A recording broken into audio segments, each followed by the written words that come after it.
Hello friends, royal chef Sujata ह्या चॅनलमध्ये आपले खूप खूप स्वागत आहे. आज आपण सोमवती अमावस्या कधी आहे, तारीख, शुभमुहूर्त व पूजाविधी, त्याचे महत्त्व व आर्थिक प्राप्तीसाठी कोणते उपाय करायचे आहेत व 5 दिवे कुठे लावायचे आहेत, त्याचे काय महत्त्व आहे, ह्याची संपूर्ण माहिती आपण ह्या व्हिडिओमध्ये बघणार आहोत. जर आपल्याला रॉयल शेफ सुजाता हे चॅनल आवडले तर सबस्क्राईब करायला विसरू नका. बेल आयकॉनवरती क्लिक करा, लाईक करा, शेअर करा. कॉमेंट सेक्शनमध्ये आपले मत लिहायला विसरू नका. 15 जून 2026 अमावास्या आहे. ही अमावास्या सोमवारी आहे, त्यामुळे तिला सोमवती अमावास्या असे म्हणतात. हिंदू धर्मामध्ये सोमवती अमावस्या अत्यंत पुण्यदायी मानली जाते.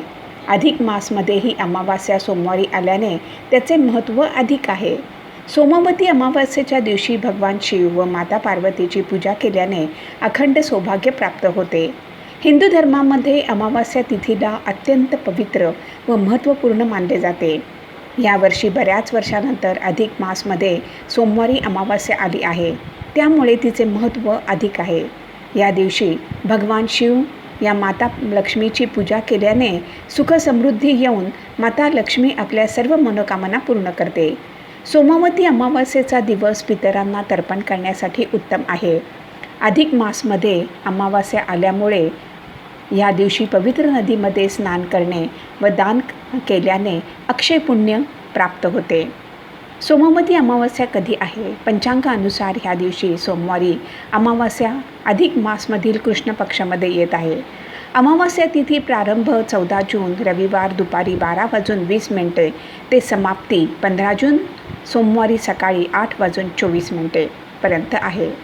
उदय तिथीनुसार 15 जून 2026 सोमवारी सोमवती अमावास्या व्रत ठेवायचे आहे. या दिवशी स्नान दान केले जाईल. तसेच पितृकार्य करण्यासाठी 14 जून हा दिवस उत्तम आहे. सोमवती अमावास्या 2026 शुभमुहूर्त. अमावास्या तिथी प्रारंभ 14 जून 2026 दुपारी 12:20. अमावास्या तिथी समाप्त 15 जून 2026 सकाळी 8:24. स्नान दान शुभ वेळ ब्रह्ममुहूर्त सकाळी 4:04 ते सकाळी 4:44 आता आपण सोमवती अमावास्याचे काय महत्त्व आहे ते बघूया. सोमवती अमावास्येच्या दिवशी विवाहित महिला व्रत ठेवून आपल्या पतीच्या दीर्घायुष्यासाठी भगवान शिव व माता पार्वतीची पूजा अर्चा करतात. या दिवशी पिंपळाच्या वृक्षाची पूजा करून प्रदक्षिणा मारतात. अमावास्येच्या दिवशी पवित्र नदीमध्ये स्नान करतात व दान करतात, त्यामुळे पापांचा नाश होतो. त्याचबरोबर पितरांना तर्पण देऊन श्राद्ध करतात, त्यामुळे पितृदोष शांत होतो व पूर्वजांचा आशीर्वाद मिळतो. सोमवती अमावास्येच्या दिवशी काय करावे व काय करू नये? सोमवती अमावास्येच्या दिवशी सकाळी लवकर उठून स्नान करावे.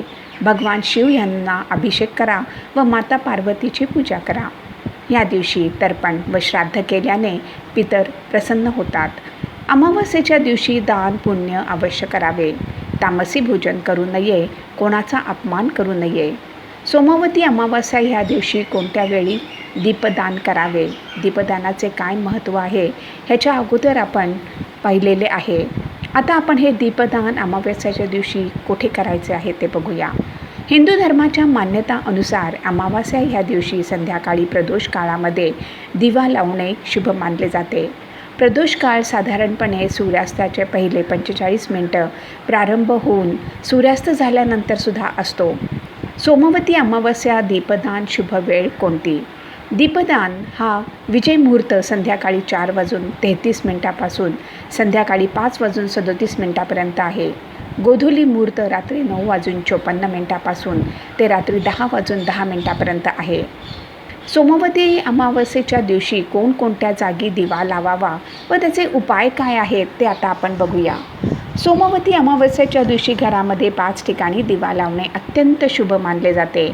असे म्हणतात की दीपदान केल्याने माता लक्ष्मी प्रसन्न होऊन आपल्याला पितरांचा आशीर्वाद प्राप्त होतो, त्यामुळे परिवारामध्ये सुख समृद्धी येते. मुख्य दरवाजाच्या बाहेर. सोमवती अमावस्येच्या दिवशी घराच्या मुख्य दरवाजाच्या बाहेर माता लक्ष्मीसाठी दिवा लावणे अत्यंत शुभ मानले जाते. अमावस्येच्या दिवशी घराचा मुख्य दरवाजा उघडा ठेवला पाहिजे. असे केल्याने माता लक्ष्मी प्रसन्न होऊन आपल्या घरामध्ये नेहमी वास करते. दक्षिण दिशेला सोमवती अमावस्येच्या दिवशी घराच्या मुख्य दरवाजाच्या बाहेर दक्षिण दिशेला मोहरीच्या तेलाचा दिवा लावला पाहिजे. असे म्हणतात की त्यामुळे आपले पितर प्रसन्न होऊन वंशवृद्धीचा व आर्थिक प्रगतीचा आशीर्वाद देतात. पिंपळाच्या वृक्षाखाली मोहरीच्या तेलाचा दिवा लावणे अत्यंत शुभ मानले जाते. असे केल्याने भगवान विष्णू व माता लक्ष्मी प्रसन्न होतात व त्यांच्या कृपेने धनलाभ होण्याचा मार्ग मिळतो.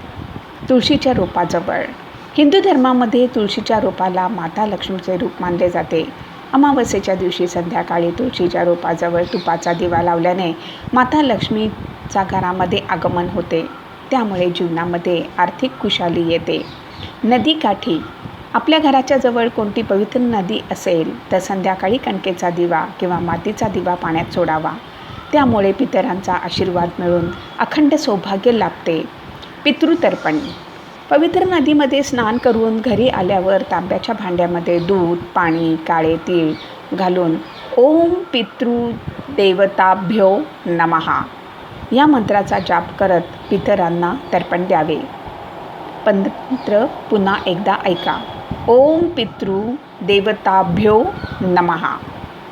जीवजंतूंना भोजन द्या, गाईला चारा द्या किंवा 5 वेगवेगळी फळे खाऊ घाला. कावळ्याला रोटी द्या, मुंग्यांना साखर द्या. त्यामुळे आपले पितर तृप्त होऊन आशीर्वाद देतात. नकारात्मक ऊर्जा किंवा शत्रुबाधा दूर करण्यासाठी संध्याकाळी चौकामध्ये एक लिंबू चिरून 4 तुकडे करून 4ही दिशेला टाकावे व घरी यावे. त्यामुळे व्यापारामध्ये येणाऱ्या अडचणी दूर होतात. तसेच तुपात बनवलेले गोड पराठे त्याला मोहरीचे तेल लावून कुत्र्याला खायला द्या. त्यामुळे शत्रू शांत होऊन त्रास देणार नाहीत. फ्रेंड्स, जर आपल्याला रॉयल शेफ सुजाता हे चॅनल आवडले तर सबस्क्राईब करायला विसरू नका. यापुढे सुद्धा आपण अशीच उपयुक्त माहिती बघणार आहोत. धन्यवाद.